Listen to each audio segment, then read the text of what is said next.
Naam, ndugu mtazamaji, video hiyo ambayo unaiona hapo, hiyo ni video ambayo inaonyesha taratibu za mwisho za mazishi ya kijana mwenzetu Dennis Minja, ambaye anajulikana sana kama King Size, ambaye yeye ni bodaboda hapa Arusha katika kijiji cha Ngaramtoni.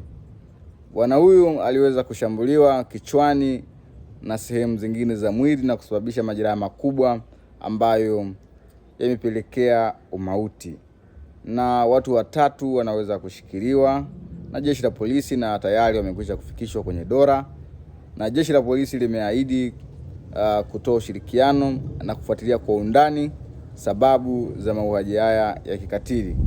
Huyu bwana amekufa na sababu ambazo zinasadikika kwamba zimepelekea kifo chake.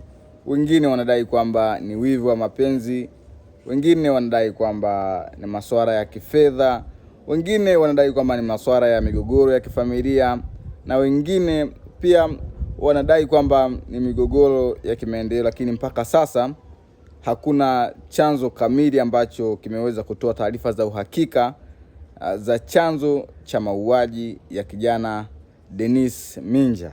Kwa hiyo familia kwa kushirikiana na ndugu na jamaa na watu kutoka sehemu mbalimbali pamoja na serikali zimeungana kwa pamoja kuhakikisha tunampumzisha mwenzetu Dennis Minja katika nyumba yake ya milele.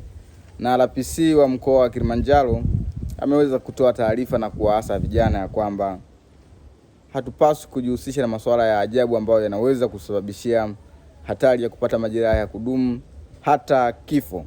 Pia ametoa rai kwa wananchi kuto kujichukulia sheria mkononi.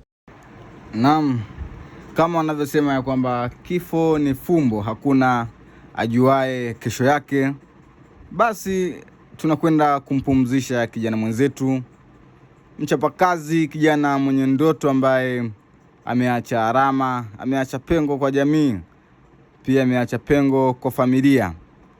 Hakika hatutaweza kumsahau, lakini anayejua kesho yetu ni Mwenyezi Mungu. Tuendelee kuswali, tuendelee kuomba mwisho mwema, kwa sababu hakuna ambaye anajua kesho yake. Lakini pia tusijichukulie sheria mikononi, tujiepushe na masuala ya tamaa.